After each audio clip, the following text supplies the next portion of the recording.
Welcome friends. मैं सत्यम कुमार मौर्य स्वागत करता हूं आपका अपने चैनल हेवन एकेडमी में। दोस्तों, इसके पहले हम लोगों ने इन्वायरमेंट और इकोलॉजी के 4 वीडियो कंप्लीट कर लिए हैं और ये हम लोगों का 5वां वीडियो होगा। दोस्तों, कुछ इंपॉर्टेंट काम की वजह से पिछले 5-6 दिनों से वीडियो अपलोड नहीं हो पाए थे चैनल पे। तो उम्मीद करता हूँ कि अब मैं रेगुलर रहूँगा और कोशिश करूँगा कि पर डे या फिर एक दिन का गैप देके, मतलब हफ्ते में कम से कम 4 लेक्चर आप लोगों को ज़रूर मिले। और मुश्किल से 4-5 लेक्चर बाद आप लोगों का जो इन्वायरमेंट का सिलेबस है, इन्वायरमेंट एंड इकोलॉजी का, वो कंप्लीट हो जाएगा। और इसके बाद हम लोग हिस्ट्री, पॉलिटी, ज्योग्राफी और इकोनॉमिक्स और जो भी स्टैटिक जीके के पार्ट हैं, जो भी वेरियस एग्जाम जैसे कि एसएससी, रेलवे, जब अभी आने वाला है एनटीपीसी का एग्जाम, और आपने देखा है कि स्टेनोग्राफर वगैरह का डेट भी आ चुका है। लेखपाल की परीक्षा आयोजित होनी है इसी साल। तो इस तरीके से बहुत सारे एग्जाम हैं, तो उसके लिए हम क्या करेंगे कि कंप्लीट जीएस का सिलेबस यहाँ पे कराएंगे। बस आप लोगों के सपोर्ट की रिक्वायरमेंट है, थोड़ा सा सपोर्ट आप लोगों की तरफ से कम मिल रहा है, तो उसलिए मोटिवेशन भी नहीं मिल पा रहा है वीडियो बनाने को उतना ज़्यादा। दोस्तों, वीडियो बहुत ज़्यादा आप लोग शेयर नहीं कर रहे हैं। मैंने आप लोगों को हर वीडियो के बाद बोला है कि आप लोग क्या करिए, वीडियो को ज़्यादा से ज़्यादा शेयर करिए। उससे हमको कुछ फ़ायदा नहीं होगा, बस इतना ही फ़ायदा होगा कि हमें मोटिवेशन मिलेगा। ज़्यादा से ज़्यादा लोग लाइक करेंगे, वीडियो को देखेंगे तो हमें भी अच्छा लगता है, यार हमारे वीडियो को इतने लोगों ने देखा, इतने लोगों ने लाइक किया। इवन लाइक करने में आप लोगों को कुछ नहीं जाता है, हमें तो वीडियो बनाने में पहले टाइप करने में कम से कम 1.5 घंटे लगते हैं। उसके बाद बनाने में आधे घंटे लग जाते हैं वीडियो। एक बार में नहीं सही बनता, दोबारा बनाते हैं, कभी वॉइस की दिक्कत होती है, फिर से रिकॉर्ड करना पड़ता है, फिर अपलोड करने में इतना टाइम लग जाता है यूट्यूब पे। तो दोस्तों, आप लोगों को तो आधा सेकंड भी नहीं लगता है, कब सब वीडियो को देख रहे हैं तो उसको लाइक कर दीजिए। और हाँ, कुछ भी आपको सजेशन है तो वो भी आप कमेंट कर दीजिए। चलिए, ज़्यादा बात ना करते हुए शुरू करते हैं हम लोग आज का अपना लेक्चर। पिछले लेक्चर में हम लोगों ने स्टार्ट कर दिया था, पिछले लेक्चर में हम लोगों ने बायोडाइवर्सिटी तक पढ़ लिया था, मतलब जैव विविधता के बारे में पढ़ लिया था। और अब हम लोग आर्द्र भूमि के बारे में पढ़ेंगे। तो जिन लोगों को बायोडाइवर्सिटी नहीं पता है, पॉल्यूशन के बारे में बहुत ज़्यादा नहीं पता है, या इन्वायरमेंट क्या होता है नहीं पता है, तो वो क्या कर सकते हैं कि हमारे पिछले चारों वीडियो को जो चैनल पे प्ले लिस्ट में पड़ी हुई है वहाँ पे जाके देख के और फिर आर्द्र भूमि के लेक्चर को देखें या आज का वीडियो देखें, तो उन्हें ज़्यादा कुछ समझ में आएगा। लेकिन हाँ, वीडियो देखना मस्ट है, क्योंकि आज के समय में गवर्नमेंट और पूरे वर्ल्ड की जो गवर्नमेंट है वो क्या कर रही है, इन्वायरमेंट पे काफ़ी ज़्यादा ध्यान दे रही है, क्योंकि इन्वायरमेंट में बहुत ज़्यादा दिक्कतें आ रही हैं। देखिए, गर्मी में इतनी ज़्यादा गर्मी पड़ रही है, सर्दी में इतनी ज़्यादा सर्दी पड़ रही है। तो होता क्या है, इन्वायरमेंट अब पहले जैसा नहीं रहा है, मानसून बदल रहा है, मौसम बदल रहा है। तो इसीलिए क्या कर रही है, इन्वायरमेंट पे बहुत ज़्यादा ध्यान दिया जा रहा है। तो क्वेश्चन भी यहाँ से बहुत सारे आएंगे, इसलिए मैं आपको बार बार कह रहा हूँ। इसीलिए मैंने ये सब्जेक्ट भी स्टार्ट किया। हमें पता है कि अगर मैं हिस्ट्री या पॉलिटी स्टार्ट करता तो बहुत सारे व्यू आ जाते हैं, लेकिन इसमें व्यू उतने हमको मिल नहीं रहे हैं। लेकिन फिर भी मैं क्या किया हूँ, क्योंकि आप जब एग्जाम देंगे तो आपको समझ में आएगा मैंने ये क्यों पढ़ाया था सब्जेक्ट। ठीक है, चलिए स्टार्ट करते हैं। आर्द्र भूमि को देखिए, वेटलैंड भी बोलते हैं आर्द्र भूमि को, और क्या बोलते हैं, वेटलैंड भी बोलते हैं। ये भी आपको याद रखना है। इंग्लिश में वेटलैंड बोलते हैं आर्द्र भूमि की। अब देखिए ये होता क्या है, इसको देख लेते हैं एक बार। तो जो आर्द्र भूमि होती है, ये नमी और दलदली वाले क्षेत्र को आर्द्र भूमि या वेटलैंड कहते हैं। मतलब ऐसा भूमि जहाँ पे ज़्यादा मॉइस्चर रहे, नमी रहे, और जहाँ पे दलदल काफ़ी ज़्यादा रहे, उस क्षेत्र को क्या बोलते हैं, आर्द्र भूमि या वेटलैंड कहते हैं। मैं फिर से रिपीट करता हूँ, ऐसा क्षेत्र, कोई ऐसा एरिया जहाँ पे काफ़ी ज़्यादा नमी रहे, मॉइस्चर रहे, और वो काफ़ी दलदली स्थान हो, जहाँ पानी की अवेलेबिलिटी काफ़ी अच्छे से रहे, उसे क्या बोलते हैं, आर्द्र भूमि या वेटलैंड कहते हैं। अब देख लेते हैं इसके आगे। यह दलदली स्थान होते हैं, क्या होते हैं, दलदली स्थान होते हैं। ऊपर हम लोगों ने देख लिया, ऐसे नहरें, झील, तालाब जिनमें 8 महीने या उससे ज़्यादा से पानी भरा हो, आर्द्र भूमि कहलाता है। देखिए, कोई भी ऐसा स्थान जैसे कि नहर हो गई, झील हो गई, तालाब हो गया, जिसमें 8 महीने या उससे ज़्यादा से पानी भरा हो, उसे हम लोग क्या बोलते हैं, आर्द्र भूमि या वेटलैंड कहते हैं। तो ये भी आपको याद रखना है। और इन्हें पृथ्वी का स्पंज भी कहते हैं। ये मोस्ट इंपॉर्टेंट चीज़ है कि आर्द्र भूमि को दूसरे नाम से क्या जानते हैं, तो इन्हें पृथ्वी का स्पंज भी कहते हैं। जैसे आप जानते होंगे कि स्पंज होता है, हम उसमें जब पानी डालते हैं तो वो पानी को क्या करता है, अवशोषित कर लेता है, एब्जॉर्ब कर लेता है। जब उसको हम प्रेस करते हैं तो पानी क्या करता है, रिलीज करता है, निकालता है। तो उसी तरीके से जो वेटलैंड होती है, ये भी क्या करती हैं, अपने अंदर पानी को एब्जॉर्ब कर लेती हैं, और जब जरूरत होता है तो उसे निकालती हैं। इसे बोलते हैं पृथ्वी का स्पंज। तो ये भी आपको याद रखना है कि वेटलैंड को पृथ्वी का स्पंज बोलते हैं। अब देख लेते हैं इनकी इंपॉर्टेंस। ये बाढ़ के समय पानी को अवशोषित करते हैं एवं जरूरत के समय सिंचाई के काम आते हैं। जो मैंने बताया कि जब ज़्यादा बाढ़ आती है तो ये हमें बाढ़ से भी बचाते हैं, क्योंकि ये अवशोषित कर लेते हैं, पानी को एब्जॉर्ब कर लेते हैं। और जब सिंचाई की जरूरत होती है, खेती की जरूरत होती है, तो यहाँ पे क्या होता है, ये सिंचाई के भी काम आते हैं, पानी को रिलीज भी करते हैं। और देखिए, आर्द्र भूमि जहाँ पे होती है, वेटलैंड जहाँ पे होती है, हमें पता है वहाँ पे बायोडाइवर्सिटी बहुत ज़्यादा होगी, जीव जंतु ज़्यादा होंगे, तरह तरह के पेड़ होंगे, बहुत सारे पेड़ पौधे।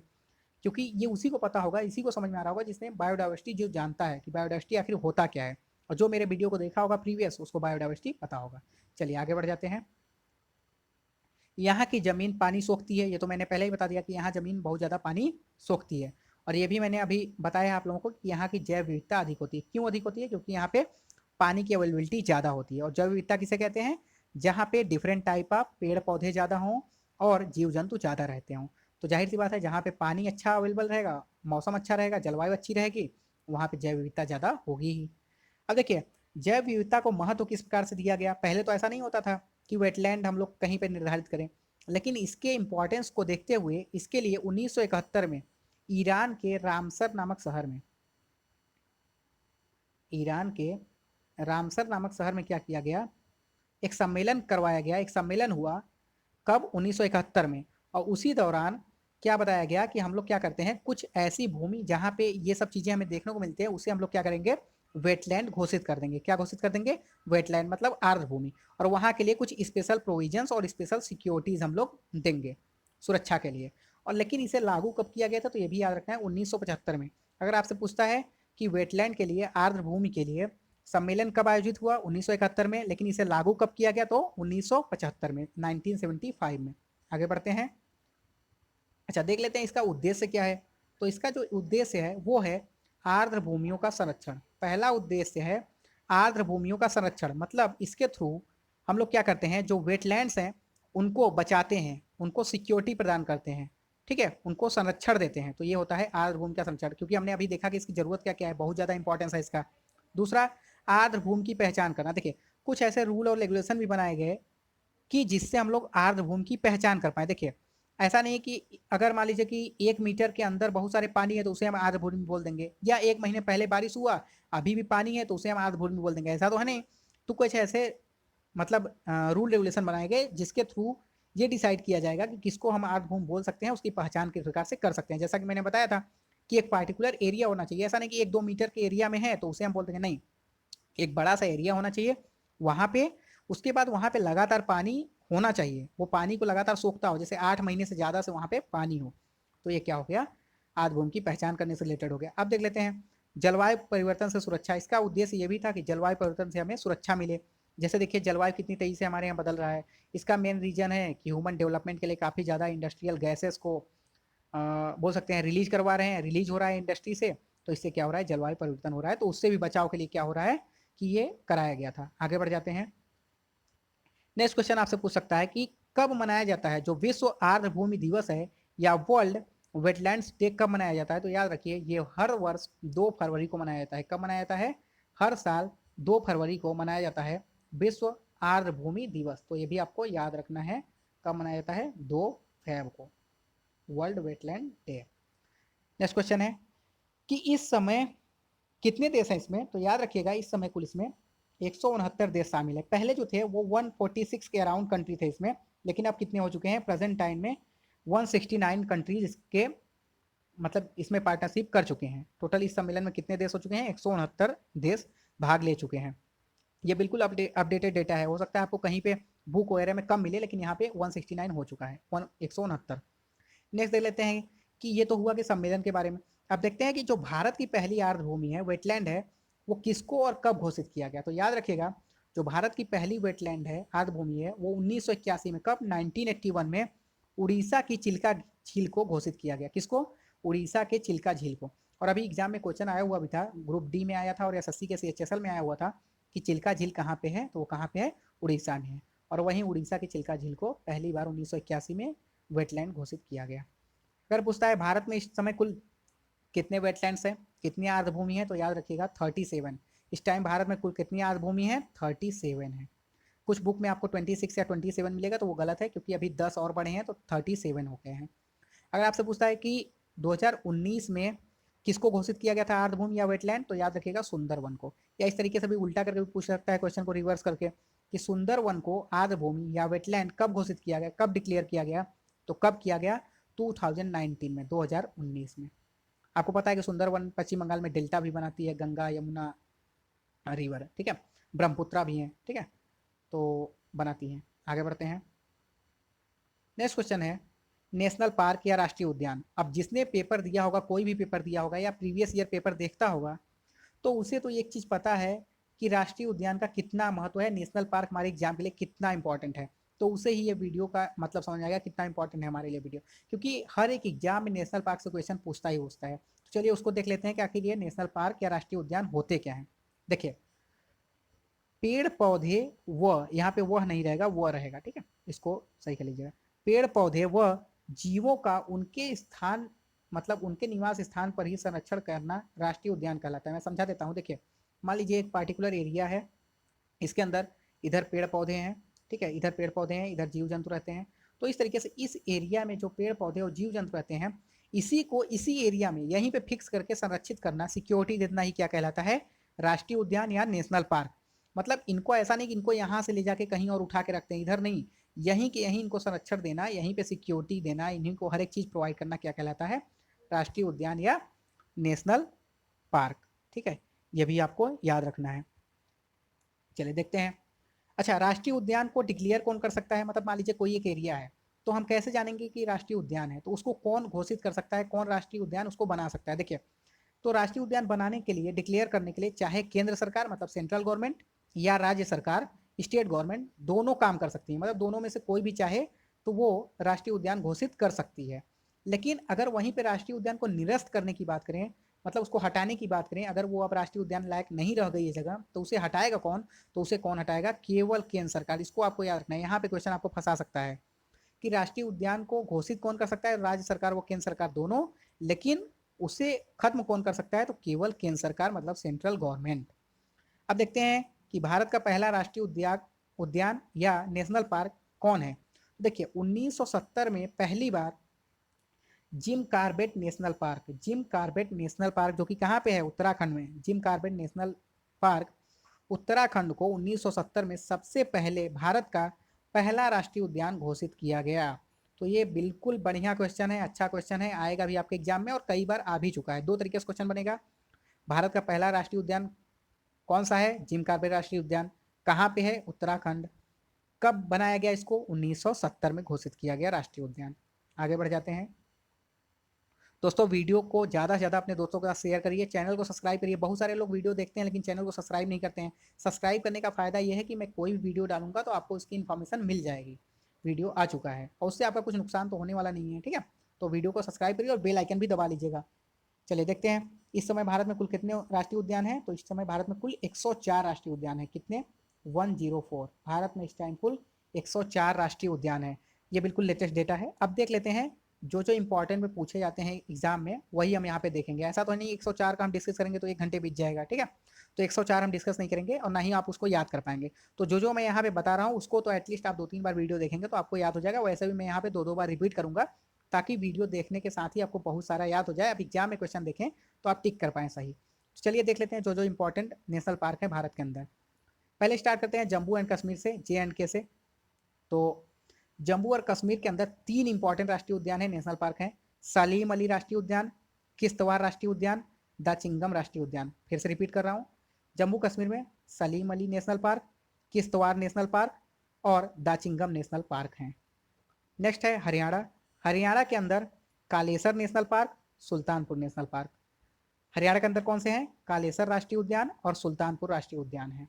आगे बढ़ते हैं तो बहुत सारे लेकिन हम इंपॉर्टेंट देख रहे हैं। पंजाब के अंदर कौन सा है, हरीके है। हरीके नेशनल पार्क कहाँ पे है, पंजाब के अंदर है। अब देख लेते हैं उत्तराखंड का। ये अभी रिसेंट एग्जाम में पूछा हुआ था, फूलों की घाटी, ठीक है, बहुत इंपॉर्टेंट है। तो देखिए, उत्तराखंड के अंदर नंदा देवी नेशनल पार्क, फूलों की घाटी national park, Jim Corbett national park. फिर से रिपीट कर रहा हूँ, उत्तराखंड के अंदर नंदा देवी राष्ट्रीय उद्यान, फूलों की घाटी राष्ट्रीय उद्यान और जिम कार्बेट नेशनल उद्यान है। राजस्थान में देख लेते हैं। राजस्थान के अंदर केवलादेव नेशनल पार्क और सरिस्का नेशनल पार्क इंपॉर्टेंट है। केवलादेव राष्ट्रीय उद्यान और सरिस्का राष्ट्रीय उद्यान। आगे बढ़ते हैं, मध्य प्रदेश की बात करते हैं। तो मध्य प्रदेश में Kanha national park, Panna national park, वाधवगढ़ national park, Van Vihar national park. कौन कौन से, कान्हा राष्ट्रीय उद्यान, पन्ना राष्ट्रीय उद्यान, वाधवगढ़ राष्ट्रीय उद्यान और वन विहार राष्ट्रीय उद्यान कहाँ पे है, MP में, मध्य प्रदेश में। कान्हा और वाधवगढ़ तो काफ़ी इंपॉर्टेंट है। उत्तर प्रदेश, जहाँ से ज़्यादातर भारत की पॉपुलेशन बिलोंग करती है, तो पॉपुलेशन भारत की सबसे ज़्यादा उत्तर प्रदेश में ही है। तो यहाँ पे कौन सा नेशनल पार्क है, एकमात्र है दुधवा नेशनल पार्क। तो इसको तो भूल के भी मत भूलिएगा, क्योंकि यूपी का एग्जाम देंगे या कहीं का भी एग्जाम देंगे, मतलब क्या बोलते हैं, आप अगर गवर्नमेंट का भी कोई एग्जाम देते हैं, सेंट्रल गवर्नमेंट का, तो वहाँ भी आपसे ये क्वेश्चन पूछा जाएगा, क्योंकि उत्तर प्रदेश तो वैसे भी न्यूज में रहता है, सबसे ज़्यादा पॉल्यूशन है, सॉरी पॉपुलेशन बोल रहे हैं, पॉल्यूशन तो है ही लेकिन पॉपुलेशन भी सबसे ज़्यादा है। तो यहाँ पे एकमात्र नेशनल पार्क है, इसलिए ज़्यादा इंपॉर्टेंट हो जाता है। कौन सा, दुधवा नेशनल पार्क। आगे बढ़ते हैं। नेक्स्ट है मणिपुर में किउल लेंजा। किउल लेंजा इसलिए इंपॉर्टेंट हो जाता है क्योंकि यहाँ पे वर्ल्ड का एकमात्र फ्लोटिंग पार्क है। अगर आपसे पूछता है कि वर्ल्ड का एकमात्र फ्लोटिंग पार्क कहाँ पे है, तो वो कहाँ पे है, किउल लेंजा, मणिपुर में। फ्लोटिंग पार्क का मतलब होता है तैरता हुआ उद्यान, मतलब तैरता हुआ पार्क। आगे बढ़ जाते हैं। अब देखते हैं महाराष्ट्र में कौन सा इंपॉर्टेंट है, तो महाराष्ट्र में है संजय गांधी और नगेवा। महाराष्ट्र में संजय गांधी नेशनल पार्क और नवेगा नेशनल पार्क। आंध्र प्रदेश में राजीव गांधी इंपॉर्टेंट है नेशनल पार्क। तमिलनाडु में इंदिरा गांधी और पालिनी। रिपीट करता हूँ, तमिलनाडु के अंदर इंदिरा गांधी नेशनल पार्क और पालिनी नेशनल पार्क इंपॉर्टेंट है। देखिए यहाँ पे 3 गांधी है, यहाँ पे मत कंफ्यूज हो जाइएगा, इसलिए मैं इसको फिर से बता रहा हूँ। महाराष्ट्र के अंदर संजय गांधी, आंध्र प्रदेश के अंदर राजीव गांधी और तमिलनाडु के अंदर इंदिरा गांधी नेशनल पार्क है। आगे बढ़ते हैं। पश्चिम बंगाल के अंदर सुंदरवन, इसको तो कोई नहीं भूलेगा, ना ही एग्जाम में पूछेगा, पहले पूछता था अब नहीं पूछेगा, क्योंकि सुंदरवन तो सबको पता है पश्चिम बंगाल में है। तो सुंदरवन नेशनल पार्क पश्चिम बंगाल में, बक्सा नेशनल पार्क पश्चिम बंगाल में। ये पूछा भी था रिसेंट एग्जाम में और अभी भी पूछा जाएगा, क्योंकि ये कन्फ्यूजन रहता है बच्चों को। तो सुंदरवन नेशनल पार्क, बक्सा नेशनल पार्क कहाँ पे है, पश्चिम बंगाल में है। असम के अंदर 2 हैं इंपॉर्टेंट, मानस और काजीरंगा। तो काजीरंगा नेशनल पार्क और मानस नेशनल पार्क कहाँ पे है, असम में है। अरुणाचल प्रदेश, ये तो चाइना के साथ बॉर्डर से रिलेट करता है, हमेशा देखिए चाइना के साथ विवाद रहता है इसको लेके, ठीक है। तो अरुणाचल प्रदेश में कौन सा है, नामदफा। ये क्वेश्चन अभी पूछा भी हुआ था बहुत ही जल्दी एग्जाम में। नामदफा राष्ट्रीय उद्यान कहाँ पे है, अरुणाचल प्रदेश में है। आगे बढ़िए। हिमाचल प्रदेश में देख लेते हैं आप। हिमाचल प्रदेश में पीन वैली और ग्रेट हिमालयन, फिर से रिपीट कर रहा हूँ, ग्रेट हिमालयन राष्ट्रीय उद्यान और पीन वैली राष्ट्रीय उद्यान कहाँ पे है, हिमाचल प्रदेश में है।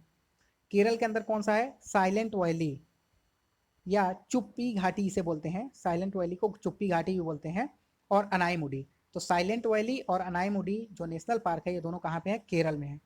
कर्नाटक की बात करें तो कर्नाटक में 2 हैं, अंश और बांदीपुर। बांदीपुर तो टाइगर रिजर्व भी है, काफ़ी इंपॉर्टेंट है, इसको दोनों याद रखिएगा। बांदीपुर में नेशनल पार्क भी है और टाइगर रिजर्व भी है। तो जो बाघ संरक्षण केंद्र है वो बांदीपुर में है। तो कर्नाटक के अंदर अंश राष्ट्रीय उद्यान और बांदीपुर राष्ट्रीय उद्यान। तो दोस्तों आज के लिए इतना ही, हम लोगों का वीडियो यहाँ पे खत्म होता है। आज हमने वेटलैंड मतलब आर्द्रभूमि और नेशनल पार्क मतलब राष्ट्रीय उद्यान के बारे में पढ़ा। नेक्स्ट 3-4 लेक्चर में हम इसको कंप्लीट कर लेंगे। उसके बाद हम लोग पॉलिटी या हिस्ट्री, जो भी सब्जेक्ट आप लोग कमेंट करके बताएंगे, ज़्यादा से ज़्यादा लोग जो कमेंट करके बोलेंगे वहीं से हम लोग स्टार्ट करेंगे और पूरा सिलेबस कंप्लीट करा देंगे। आप लोग चैनल पे रेगुलर विजिट करिए, चैनल को सब्सक्राइब कर लीजिए, ताकि हर एक वीडियो की नोटिफिकेशन आपको मिलती रहे। और अब मैं कोशिश करूँगा कि कम से कम हफ्ते में 4 वीडियो आपको मिले। कोशिश तो रहेगा रेगुलर मिल जाए, लेकिन रेगुलर नहीं मिल पाता है तो हफ्ते में 4 वीडियो तो आपको डेफिनेटली मिलेगा ही मिलेगा इस चैनल पर। चलिए, वीडियो देखने के लिए आप लोगों का धन्यवाद। आज के लिए इतना ही, थैंक यू।